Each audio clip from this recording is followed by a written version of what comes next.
I wanted to ask, a lot of the progressives in both the Democrats, the Republicans, some progressives aren't happy. They say this bill doesn't go far enough. Are you worried that the bill won't pass? And what is your message to those who right now? Thank you so much, Secretary. Sure, I'll start on if you have any other thoughts. But what I would say is that this is, first of all, a historic investment. Again, we've not seen something like this in my lifetime. Depending which category you look at, overall, we're getting about 2/3 of what the president first put forward. And what the president first put forward is a generational investment, so that continues to be the order of magnitude that we're on.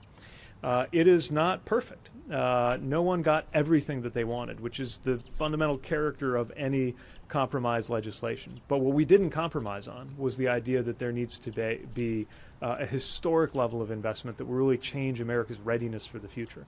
And it speaks to goals that I believe are shared across the aisle. Just as we have a bipartisan group here, we have that bipartisan group advancing this legislation.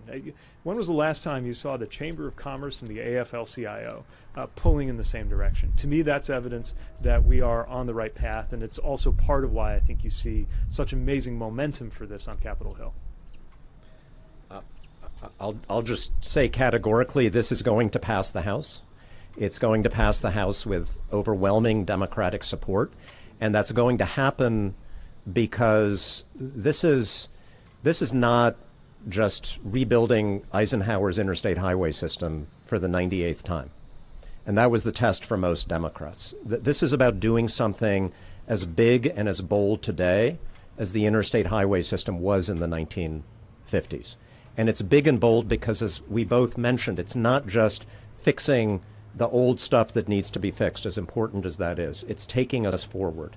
It's taking a giant leap forward towards the clean energy future that is necessary not just to defeat the threat of climate change, but to seize the opportunity for America to be the country that masters and markets the technologies of the future.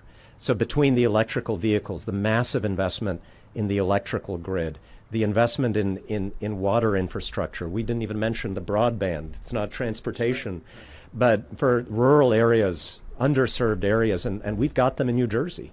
This is going to be transformational in delivering broadband to every single child who needs it to be able to get a good education. There's going to be a lot of work to do politically in the House. We've got another bill, a budget reconciliation bill, that we're working on. I see these as basically, we have several planes up in the air trying to come in for a landing in stormy weather, and we have air traffic controllers, our leadership in the House and the Senate, that are going to bring those planes down. I'm not sure what order or exactly when, but I'm absolutely certain the House will pass this infrastructure bill. And former President Trump, going back to his comments on infrastructure. There are people in this country who want to create jobs, and there are people in this country who want to create chaos. You know what side I'm on. Very good. I'm the MC. We're going to go to Colleen Wilson. Secretary Buttigieg, could you kind of explain the $4 billion figure that you said would trickle down to New Jersey and what that number includes, and also how this could help the mayors here, and around the state? Like what kind of stuff that Sure. Yeah. So that's just one example of what's in the bipartisan infrastructure bill. That's that if you look at the overall scope of what's being proposed for public transportation, and then you kind of run the numbers on the formulas and how much public transportation is here in New Jersey, New Jersey's share of that would amount to about $4 billion. There would also be $6.8 billion that you would expect to be New Jersey's share of the highway funding that's going to come.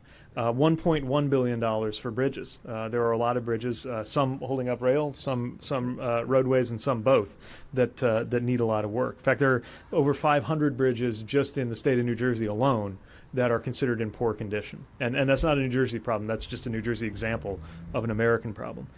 So those are some of the examples of what's in it for New Jersey when you look at the scale and the scope of this bill.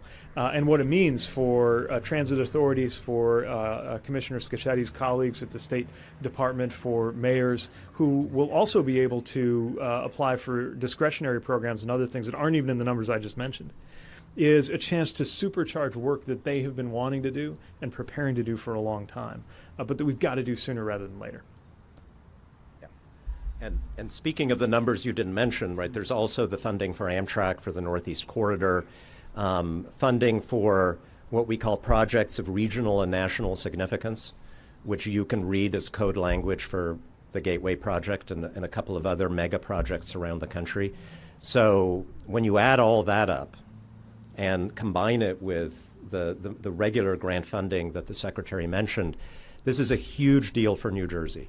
If you run the numbers on this and you look at a number that we hate to quote but have to quote in New Jersey, the shortfall between what we send to Washington every year in taxes and what we get back, you all know we're basically last place in the country.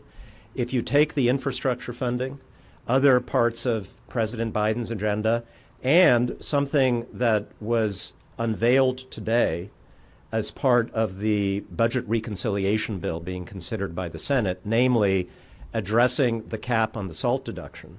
If you put all of those things together, all these things that I've been fighting for, you're going to see a huge shift in that number in terms of money coming back to New Jersey compared to money that we're sending in. So this is a great deal for us. We're going to go to Peter from CBS.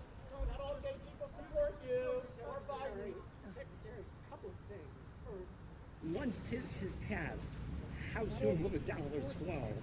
And when it comes to Gateway, what hurdles don't have to be cleared, and how quickly might that start?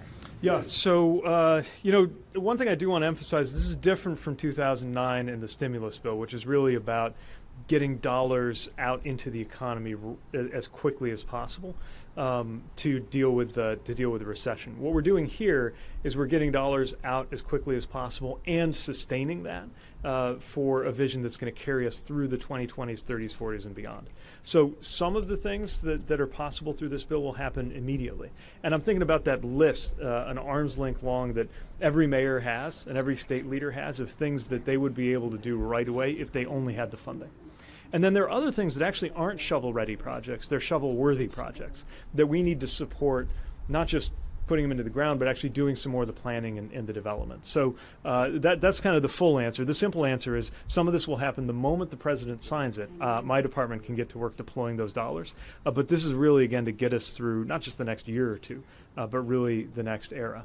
As regards the Gateway, that's a good example of where there are some projects that are closer to being ready to go than others. So some moving through, and then there are parts further out. So the tunnel project, for example, that's just one of a whole series of bridges, tunnels, and other projects that are needed before you can really say that we have a full 21st century system connecting everything that needs to be connected. And a lot of that will play out over the years to come. But there's still hurdles that might be a problem. I mean, this is a project of enormous. This will be one of the most complex and expensive public works projects in American history. So there will certainly be more challenges and hurdles in the years ahead. But I think up until now, the single biggest obstacle across all of the different complexities of engineering and permitting and cooperation, the biggest obstacle has been funding. And this is our chance to do something very big about that biggest obstacle. All right. Well, and another obstacle was that your predecessor somehow lost the environmental impact statement for about 3 years, and you found it somewhere in your office. So look, it's getting the approvals, which is an important process, but was artificially stopped by the last administration. It's getting the funding, which we're doing through this legislation. But as we were discussing in there with the mayors, that's not where it stops. Once all of that is signed, sealed, and delivered, we're going to transition to a conversation about the speed of delivery. And I'm going to be relentless in pressing our state authorities, our federal authorities, along with our whole delegation, to make sure that this gets done sooner than has been projected, because folks in this community, they don't want to wait 10 years to have 2 tunnels and 1-seat ride and the quality of life improvements that go with it. I think we have time for one more, maybe right over here. Larry Hicks from NJ.com and the Star Ledger. This one is for the Transportation Secretary, aside from Gateway, what were some of the more pressing things you heard from the mayors as far as needs in transportation? Well, we heard about a number of different issues that are all impacting people's commutes. We heard about the proposed Hunter flyover. I think that's Hunter, right? That is needed because otherwise you have a situation crossing a rail bed where the slightest disruption can cascade and set people back in their ability to get to where they need to go. We heard about the interplay between freight and passenger rail, which is also, I should mention, something contemplated in the president's recent executive order on competitiveness. Often passenger and freight rail share the same rails, which is fine, but we need to make sure that that doesn't present obstacles to people getting to where they need to go on time. There was, as we mentioned, a lot about the gateway projects. There was a lot about bus commuting, and one mayor memorably pointed out that a 52-mile commute on certain bus-dependent pathways can be anywhere between 1 and 5 hours. We heard a lot about the creation of economic value, the number that one mayor put forward that he had heard of a 1 minute difference in commute time, translating to about a $10,000 difference in property values. So it was great to be able to hear all of these concrete examples of why transportation funding and transportation efficiency matters. But they clearly all boil down to one simple thing, which is that communities, families, livelihoods depend on the ability to get to where they need to be. And that as mayors who, of course, get the phone call, every mayor, every county leader knows what it is to manage things you don't own and own things you don't control, right? They're getting the phone call whether they have the single-handed ability to fix some of these issues or not. That's why I'm determined that the federal government be a better partner, starting with these dollars, to help them get the job done on the ground. Thank you so much for coming out. Thank you, everybody. Thanks for the chance to be together.